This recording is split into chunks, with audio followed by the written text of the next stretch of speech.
కోస్గి పురపాలక సంఘానికి సంబంధించిన 11 మంది కౌన్సిలర్లు శ్రీమతి మేకల శిరీష చైర్మన్ గారిపై అవిశ్వాస తీర్మానం చేయమని కలెక్టర్ గారికి అప్లికేషన్ పెట్టుకున్నారు. దాని విజువలే కలెక్టర్ గారు ఫారం 2లో వాళ్ళకి నోటీస్ ఇచ్చారు. అందరికీ కౌన్సిలర్ అందరికీ నోటీస్ ఇచ్చారు.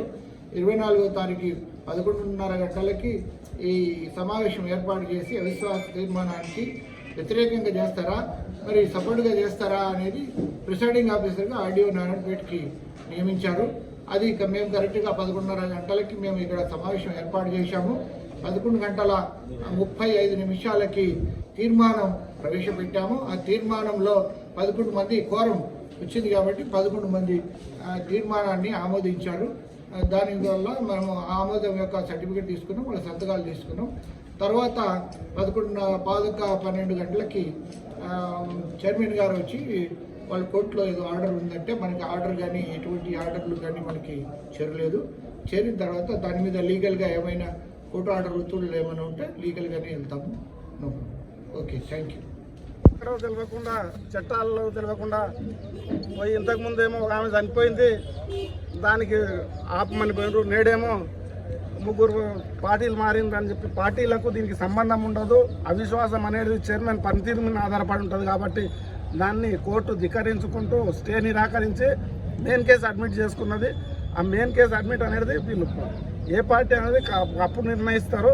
అంతవరకు ఇది పెండింగ్లోనే ఉన్నది. దాన్ని తీసుకొచ్చి కాపీ తీసుకొని వచ్చి ఆపమని చెప్పిందని గలాటా చేయడం ఇది సమంజసం కాదు.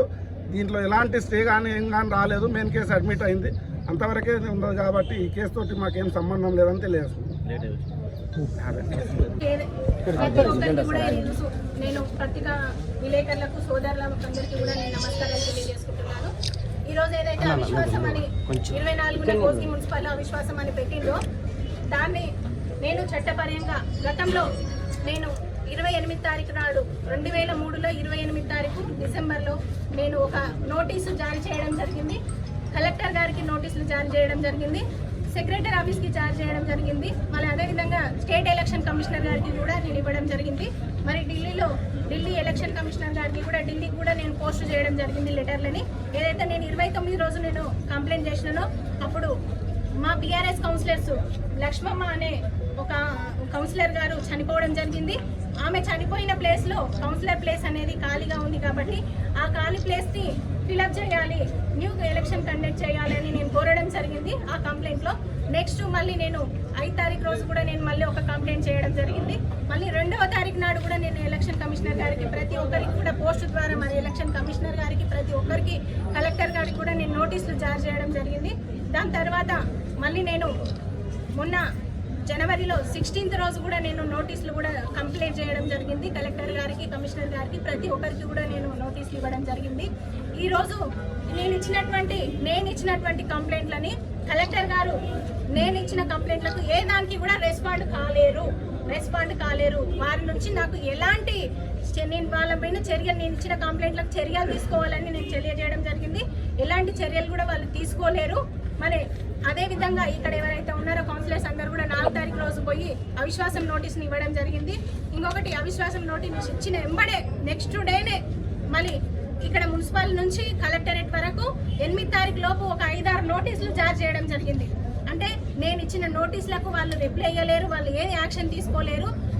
వీళ్ళు ఎవరైతే ఇప్పుడు అధికార పార్టీ వాళ్ళు ఉన్నారో ఇక్కడ ఇచ్చేసిండ్రో, నో కాన్ఫిడెన్స్ లెటర్ ఇచ్చేసిండ్రో, వాళ్ళు ఇచ్చిన వెంబడే 8వ తారీఖు రోజు అంటే ఈ మధ్యలో 3-4 రోజుల్లో 8 నోటీసులు జారీ చేయడం జరిగింది. ఇక్కడ కోస్గి మున్సిపల్ నుంచి కలెక్టరేట్ వరకు నోటీసులు జారీ చేసిండ్రు.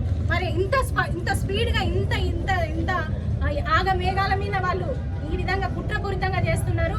నేను ఈరోజు అవిశ్వాసం ఉందో దీన్ని కూడా నేను హైకోర్టులో ఇక్కడ వీళ్ళు ఎవరు కలెక్టరేట్ నుంచి నాకు ఏ రెస్పాండ్ రాలేనందున నేను కోర్టులో రిట్ పిటిషన్ వేసుకోవడం జరిగింది. రిట్ పిటిషన్ వేస్తే ఈరోజు 10:30 తర్వాత 10:45, 10:50 మధ్యలో నాకు కోర్టు నుంచి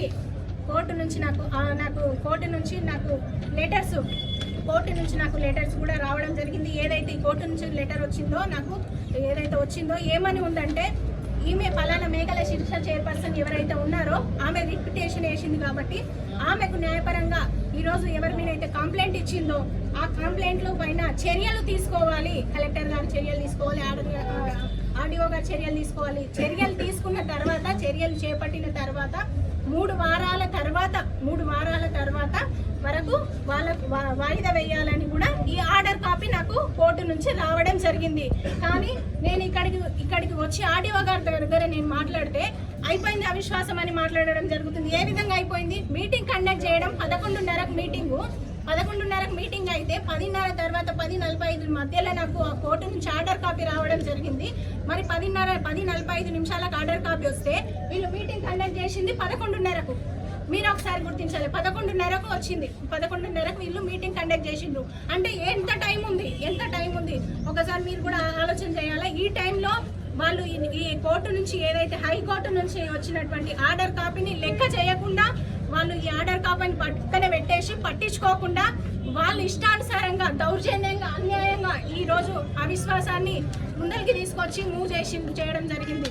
కానీ ఇది చట్టపరంగా ఇది ఏదైతే ఉందో హైకోర్టు నుండి వచ్చినటువంటి ఆర్డర్ చట్టపరంగా వచ్చింది కాబట్టి ఈ చట్టాన్ని గౌరవించడం లేదు. ఇది ఎంతవరకు కరెక్ట్? ఎంత అధికార పార్టీ అయినంత మాత్రాన ఈ విధంగా చట్టాన్ని గౌరవించకుండా ఈ విధంగా చేస్తారా?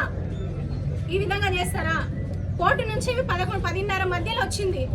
అయితే 11:30కు మీటింగ్ కండక్ట్ చేసిన ఆర్డీఓ గారిని నేను అడిగితే ఏ టైంలో వచ్చింది కోర్టు నుంచి నోటీస్ ఏ టైంలో వచ్చింది ఏ టైంలో వచ్చింది ఆర్డర్ కాపీ అంటే 10:30 మధ్యలో వచ్చింది. 11:30కు మేము మీటింగ్ కండక్ట్ చేసాం మేడం అని చెప్తున్నారు. ఇది కరెక్టేనా? ఇది న్యాయపరంగా జరిగినటువంటి అవిశ్వాసమా?